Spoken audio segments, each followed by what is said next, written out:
тамақ өнімдері стандарттау және сертификаттау пәні бойынша сіздердің назарларыңызға 7-ші практикалық сабақ, яғни Қазақстан Республикасының стандарты ISO 22000 тамақ өнімдері қауіпсіздігінің менеджмент жүйелері, тамақ өнімдерін өндіру және тұтыну тізбегіндегі барлық ұйымдарға қойылатын талаптар тақырыбы бойынша практикалық сабақты ұсынады.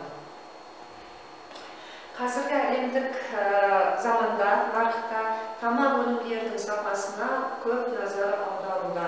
Сондықтан сабақ тамақ өнімдерінің қауіпсіздігі мен адам денсаулығына әсері, яғни қауіпсіз болуы үлкен мәселеге айландырып отыр. Сонымен өндірісті бастай отырып, өндіруші өндірілген өнім үшін тұтынушы алдында үлкен жауапкершілікпен жауап береді.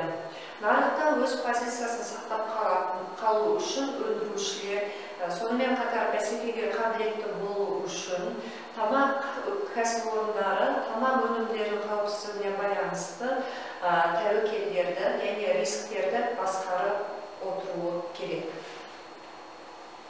Тамақ өнімдеріндегі қауіптер тамақ тізбегінің кез келген кезеңінде туындауы мүмкін, яғни шикізатты қабылдау кезінде, операциялар үрдістерді орындау кезінде, сақтау кезінде, буып-түю кезінде, тасымалдау кезінде де түрлі қауіпті факторлар әсер етеді.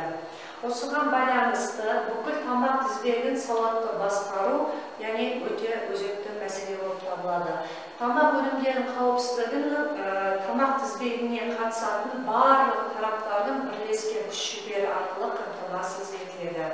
Сол үшін бүкіл әлемдік деңгейде кәсіпорындарда насыр қағидаларына негізделген тамақ өнімдерінің қауіпсіздігін басқарудың алдын алу моделі қабылданып, қазіргі уақытта ол барлық кәсіпорындарда енгізіліп жатыр.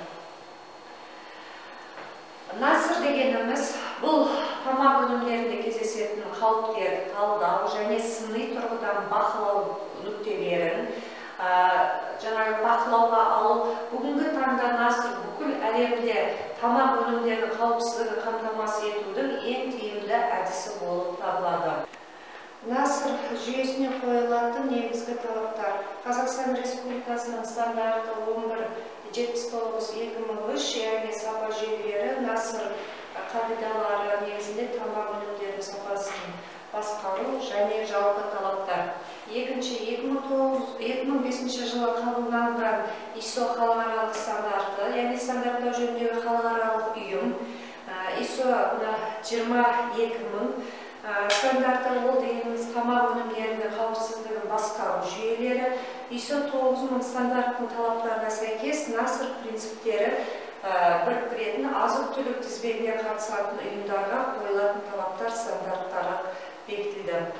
Стандарт өндіріске қойылатын заңнамалық және нормативтік талаптарды ескере отырып жүргізіледі және осыған байланысты ықтималдық болатын туындайтын тәуекелдік қауіптерді анықтау мақсатында өндірістік процестерді мұқият талдауға және осы қауіптерді болдырмау, жою, немесе қолайлы деңгейге дейін ақауларды, қауіпсіздікті төмендету іс-шаралары осы стандарттарда қарастырылған.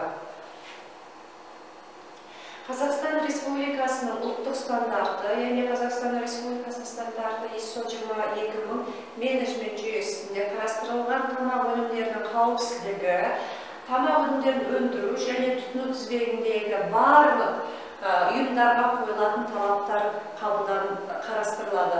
Яғни Қазақстан Республикасы индустрия және сауда министрлігі техникалық реттеу және метрология комитетінің 2006 жылғы 28 шілдедегі номер 324 бұйрығында бекітілді және қолданысқа енгізілді. Осы бұйрыққа байланысты Қазақстан Республикасының стандарты халықаралық ISO 20000 ұлттық стандарты ISO 20000 халықаралық стандартымен бірдей дәрежеге теңестірілді. Тамақ өнімдерінің қауіпсіздігін басқару жүйесінің моделін сипаттайтын ISO сериалы 22 стандарттары азық-түлік тізбегіне қатысушы ұйымдарға және олардың мөлшеріне қарамастан тұтынушылардың және басқа да мүдделі жақтардың талаптары мен үміттерін қанағаттандыруға көмектесу үшін барлық жағдай қарастырылған.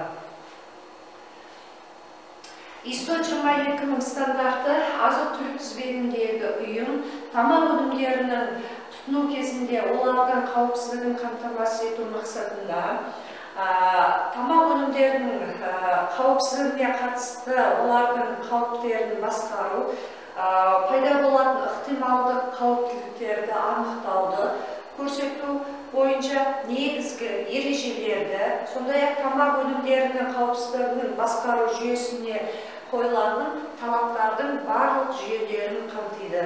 ISO халықаралық стандарт 22000 стандартының талаптары басқа стандарттары, мысалы ISO 9001 сапа стандарттарымен үйлесімділігін табады. Жаңа үйлесімді болып келеді. Яғни бір мезгілде интеграциялық жүйе бойынша қолдануға болады. ISO 22000 насыр айырмашылығы неде? ISO мен насырдың айырмашылығы неде деген сұраққа біз қазір жауабын іздеп көреміз. Насыр дегеніміз бұл тәуекелдерді басқару әдістерінің бір ғана жүйесі болып табылады.